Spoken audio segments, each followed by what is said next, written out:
friends. There is a story told about a king who enjoyed hunting.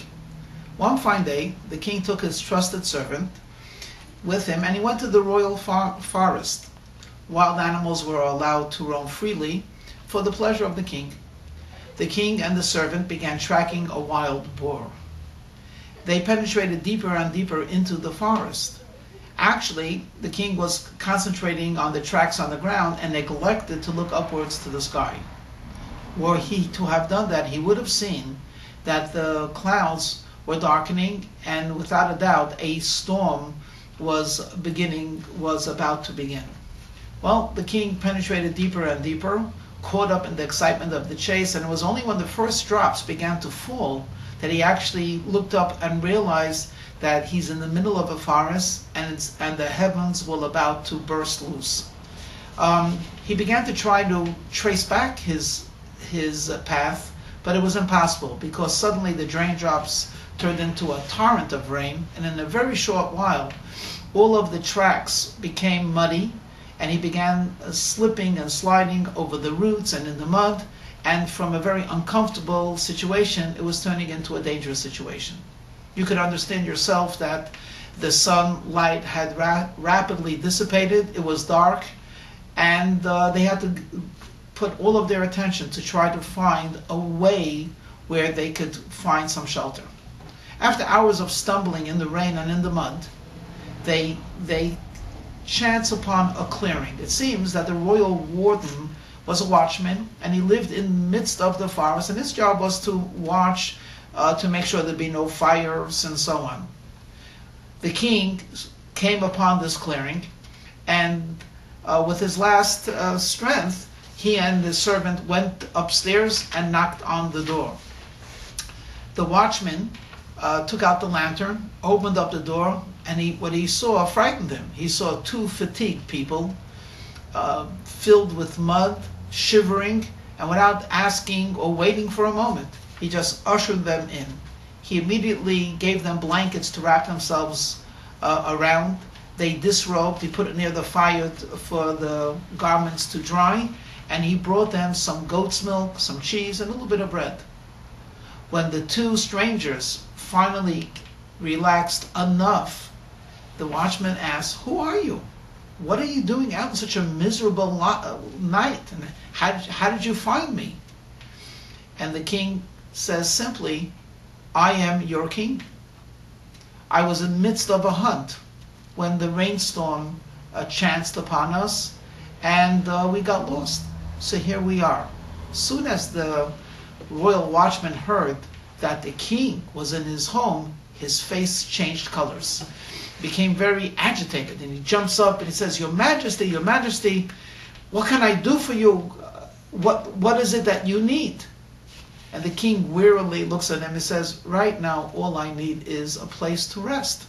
And of course, the royal warden takes out the only place of bedding, which is a straw pallet, and he bids the king to lie down, and he spent the rest of the night feeding the fire to dry out the clothing, and so that the king should be as comfortable as humanly possible. In the morning, the king got dressed. Though it was caked with mud, it was able to be worn, and once again the warden presents the king with a very simple breakfast. After the king eats, they're about to depart, and the king turns to the royal warden and says, Watchman, you were here when I needed you. You saved my life in a form. What can I give you?"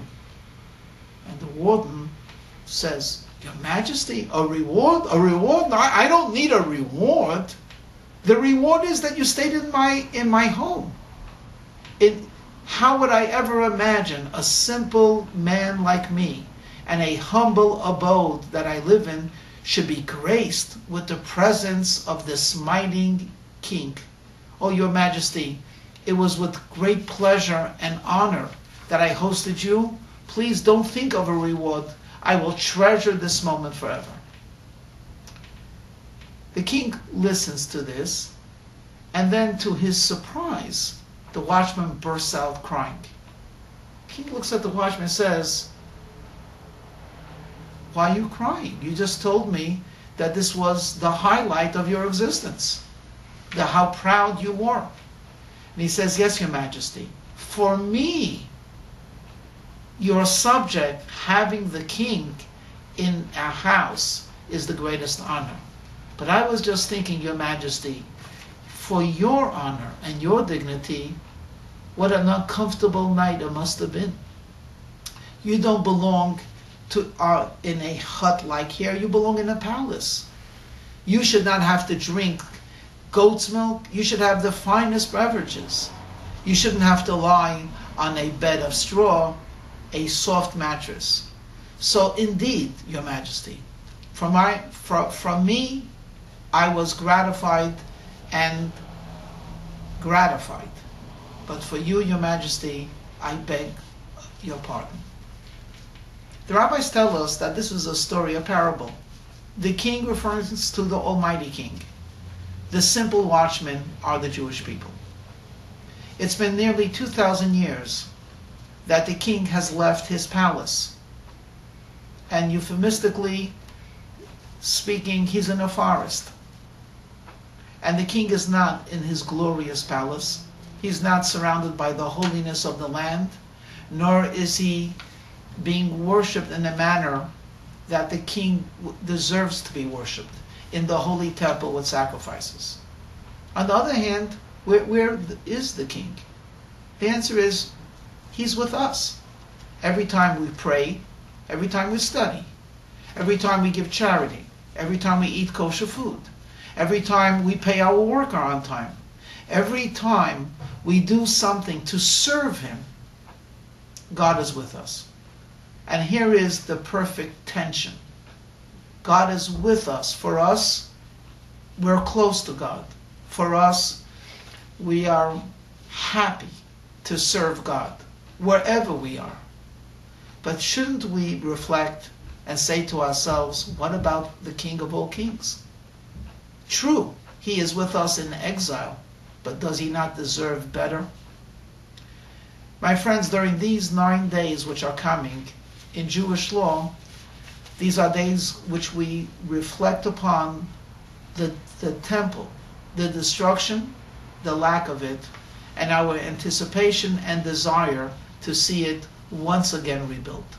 Let's hope and pray that our prayers will be sincere, and that the King of all kings will be gratified with our service in exile, and together with his people go back to the Holy Land of Israel, where the king and the subjects will both be in the royal palace as befitting both of them. Shalom, and have a wonderful Shabbat.